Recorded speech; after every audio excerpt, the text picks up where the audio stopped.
Assalamu alaikum students, this is Allied School Nushaira. I am teacher Rabia, your Pakistan studies teacher. How are you all students? I hope you all will be fine. Before starting our new topic children, first we will revise our previous one. So our previous topic was pollution and its kinds. Let's revise it. We discuss about the environment कि human environment जो है वो दो चीज़ों की वजह से, दो वजूहात की बिना पर अफेक्ट होता है. First is natural factor, second is human factor. Natural factors for example सैलाब की वजह से, ज़लज़ले की वजह से हमारा इन्वायरमेंट अफेक्ट होता है. सेकेंड ह्यूमन फैक्टर्स, ह्यूमंस की वजह से, उनकी डेली एक्टिविटीज़ की वजह से इन्वायरमेंट अफेक्ट होता है. ह्यूमन फैक्टर्स की वजह से थ्री टाइप्स ऑफ पोल्यूशंस पैदा होती हैं: air pollution, water pollution and land pollution. सबसे पहले हम एयर पोल्यूशन के बारे में पढ़ेंगे. एयर पोल्यूशंस गाड़ियों की वजह से और फैक्ट्रीज़ की वजह से पैदा होती है. गाड़ियाँ जो होती हैं जैसे मोटरसाइकिल, कार्स एंड स्कूटर्स वगैरह, इनमें जो गैस यूज़ होती है such as carbon dioxide, hydrogen and carbon monoxide, ये गैसें जब गाड़ियों से निकलती हैं तो हवा में मिक्स हो जाती हैं और जो हमारे हवा को, हमारे एयर को पोल्यूट करती हैं. इसके अलावा फैक्ट्रीज़ में जो गैसेस यूज़ होती हैं, जो केमिकल्स वगैरह यूज़ होते हैं such as sulphur oxide, nitrogen oxide, ये गैसें जब हवा में मिक्स हो जाती हैं तो हमारी हवा पोल्यूट हो जाती है. फिर जब हम सांस लेते हैं और ऑक्सीजन के साथ जो गैसेस होती हैं वो भी हमारी बॉडी में अंदर चली जाती हैं और हमें बहुत सी बीमारियों का सामना करना पड़ता है. तो हमें चाहिए कि हम इन गैसों का कम से कम इस्तेमाल करें फैक्ट्रीज़ में और गाड़ियों वगैरह में. वाटर पोल्यूशन कैसे फैलती है? जो फैक्ट्रीज़ में जो केमिकल्स यूज़ किए जाते हैं और उनका जो वेस्ट मटेरियल रह जाता है, जो फालतू मादा रह जाता है, उसको फिर पानी में बहा दिया जाता है, समंदरों में बहा दिया जाता है, नहरों में बहा दिया जाता है, जिस वजह से जो हमारे समुद्री जानवर हैं वो भी अफेक्ट होते हैं. बहुत ज़्यादा मिक़दार में मछलियाँ वगैरह वो मर जाती हैं और जो पानी जब हम पीने के लिए यूज़ करते हैं तो वो हमारे लिए भी हार्मफुल होती हैं. हमें चाहिए जो वेस्ट मटेरियल है वो पानी में ना बहाए जाएं. फैक्ट्रीज़ बहुत ज़्यादा मिक़दार में केमिकल्स से भरी वेस्ट मटेरियल्स पानी में बहा देती हैं, तो इसके बहुत ज़्यादा नुकसानात हैं, हमें इस पर काबू पाना चाहिए. थर्ड इज़ लैंड पोल्यूशन किस तरह से होती है? कूड़ा करकट वगैरह जो रबिश है वो ज़मीन पर फेंका जाता है, जिस वजह से हमारी जो फर्टाइल लैंड है वो बैरन लैंड में चेंज हो जाती है. और जब ज़मीन जो है वो बैरन हो जाती है तो उस पर कोई पौधे भी नहीं उग सकते, तो इससे बहुत ज़्यादा प्रॉब्लम्स पैदा होती हैं. तो गवर्नमेंट को चाहिए वो ऐसी प्लानिंग करें कि जिससे वाटर पोल्यूशन, एयर पोल्यूशन और लैंड पोल्यूशन को कम किया जा सके. और हमें ख़ुद भी एहतियात करना चाहिए, रबिश को ज़मीन पर नहीं फेंकना चाहिए. इसके लिए प्रॉपर डस्टबिन होते हैं, पब्लिक डस्टबिन होते हैं, उसमें फेंकना चाहिए. So students, this was all about our previous topic, pollution and its types. Now we are going to start our new topic which is initial problems. Pakistan जब बना उसके इब्तदाई मसाइल क्या थे, इनिशियल प्रॉब्लम्स क्या थे? So we are going to start our new chapter which is history of Pakistan. आज हम पाकिस्तान की हिस्ट्री को पढ़ेंगे. Let's start the topic. In the history of Asia, the establishment of Pakistan on 14th August 1947 remains such struggle which aimed not only to get rid of the long British slavery but the establishment of new Islamic country in Indo-Pak subcontinent. 14th of August 1947 को पाकिस्तान बना.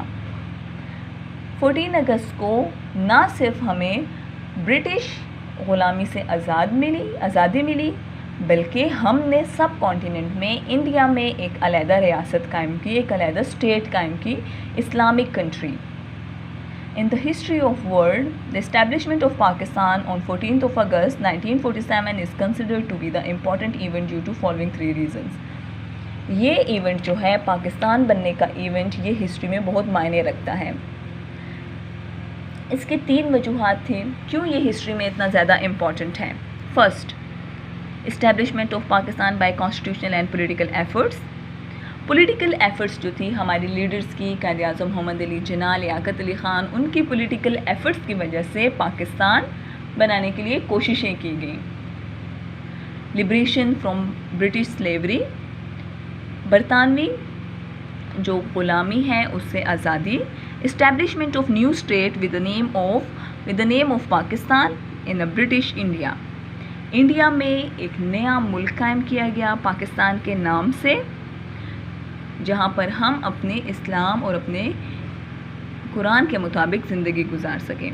तो जो पाकिस्तान बना उसके initial problems क्या थे। जब एक घर बनाया जाता है, उसकी बिल्डिंग रखी जाती है, उसे इनिशियली कुछ प्रॉब्लम्स होते हैं, जैसे बिजली की कमी है या बिजली ना हो तो हम उसमें पाइप फिटिंग, तारों की फ़िटिंग करते हैं, वायर्स फिटिंग, और बिजली उस बिल्डिंग को फ़राहम करते हैं। जहाँ गैस वगैरह की कमी होती है तो हम उसमें गैस वगैरह फ़राहम करते हैं। तो इस तरह पाकिस्तान जब बना तो उसके इनिशियल प्रॉब्लम, इब्तदाई उसे क्या मसाइल का सामना करना पड़ा। It was newly born state. First was state and administrative policy problems. अब एडमिनिस्ट्रेटिव प्रॉब्लम्स क्या थे। जैसे ही पाकिस्तान आज़ाद हुआ 14 अगस्त 1947 को, उससे पहले हिंदूज़ और मुस्लिम्स के दरमियान बहुत ज़्यादा मुखालिफात थे। पाकिस्तान आज़ाद हुआ, हिंदूज़ बिल्कुल भी नहीं चाहते थे कि पाकिस्तान आज़ाद हो या कोई ऐसा स्टेट बने जहां मुस्लिम्स अलहदा रह सकें। तो हिंदूज़ और मुस्लिम्स के दरमियान झगड़े शुरू हुए, जिस बिना पर बहुत से मुस्लिम्स भी शहीद हुए और बहुत से हिंदूज़ भी फौत हो गए। फिर इंडिया से बहुत से हिंदूज़ माइग्रेट होके पाकिस्तान आना शुरू हो गए। It was mostly 65 lakh Muslims India से अपनी जायदादें, अपना घर बार, अपना सब कुछ छोड़कर पाकिस्तान आए थे। So it was a great problem yes faced by the Pakistan के लिए एक बहुत बड़ा चैलेंज था कि वो ये 65 लाख लोगों को पाकिस्तान में कैसे एडजस्ट करेगा, क्योंकि अभी उनके पास कोई बजट भी नहीं था। तो उतने थोड़े बजट में उन्होंने इस प्रॉब्लम को सॉल्व किया। कराची की जो बंदरगाह है, जो हार्बर है, वहाँ से ये लोग आए थे।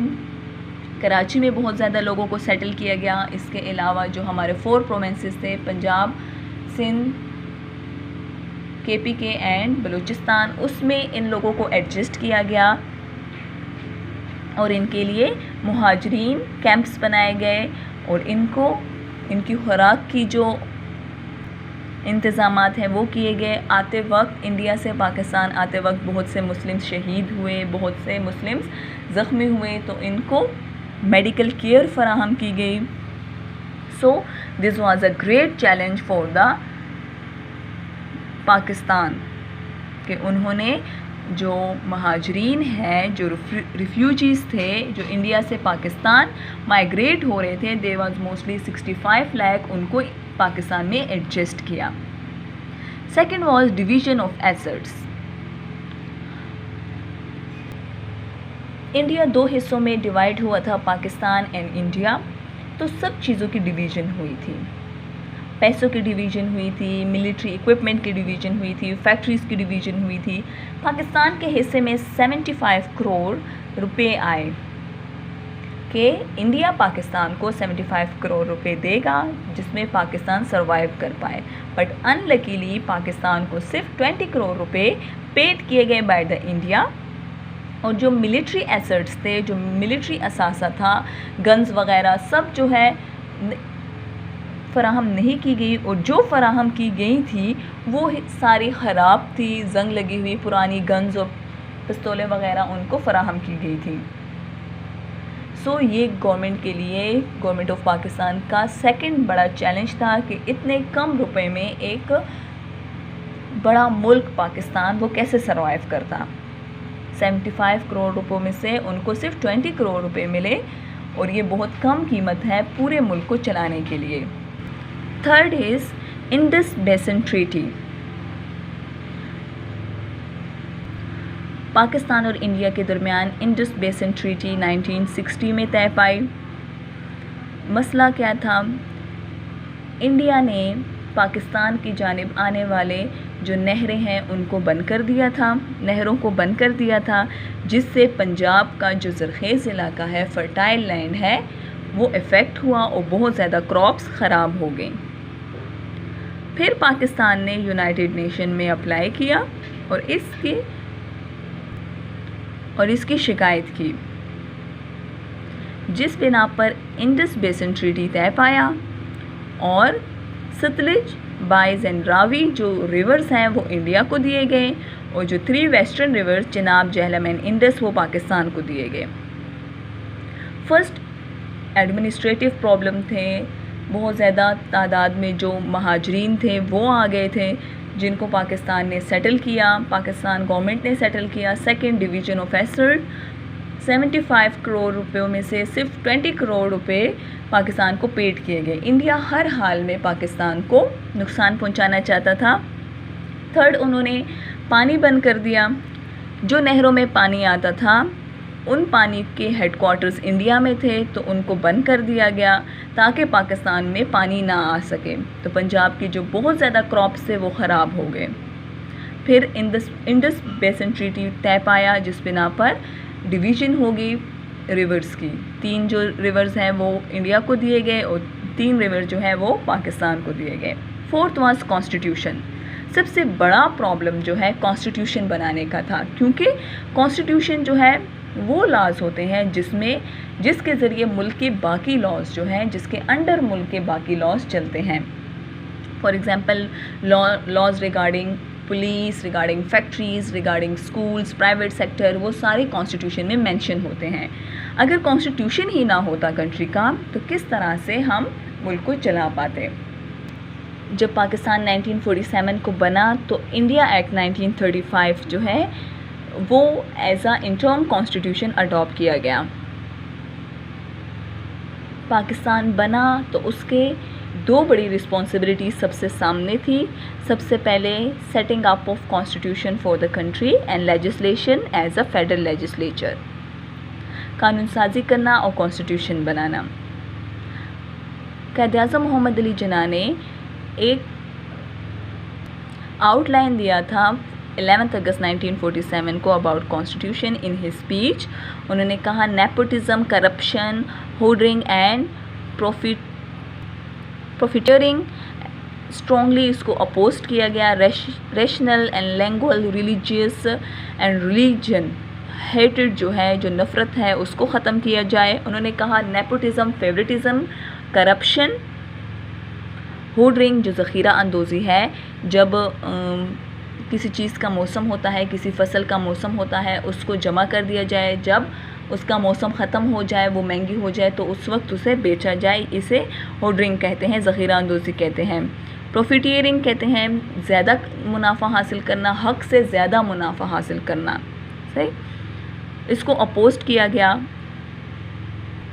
लोगों के दरमियान। उन्होंने कहा जो लैंग्वेज, जो ज़ुबान के लिहाज से तनासुब है, कुछ पंजाबी है, सिंधी है, बलूची है, या रीजनल या रिलीजियस तासुबात है, उसको ख़त्म किया जाए और इस बिना पर एक कॉन्स्टिट्यूशन बनाया जाए, सबके लिए इक्वलिटी की बिना पर। लेकिन unfortunately before making the constitution Quaid-e-Azam was died और कॉन्स्टिट्यूशन प्रोसेस बहुत ज़्यादा स्लो हो गया था। 9 साल बाद, पाकिस्तान के बनने के 9 साल बाद कॉन्स्टिट्यूशन बनाया गया 1956। ये बहुत ज़्यादा टाइम है। इब्तदाई इनिशियल टाइम में पाकिस्तान 9 साल विदाउट कॉन्स्टिट्यूशन सर्वाइव किया। इसके बहुत से प्रॉब्लम्स थे, सच रिलीजियस प्रॉब्लम, जोग्राफिकल प्रॉब्लम्स थे, जिस वजह से पाकिस्तान का कॉन्स्टिट्यूशन बनने में बहुत लेट हुआ। So students, this was all about our initial problems of Pakistan. हमने 4 इनिशियल प्रॉब्लम्स डिस्कस किए हैं। In our next lecture we will discuss about the refugees problem, geographic and defense problems, etc. So this is enough for today. Have a nice day, students. Allah Hafiz.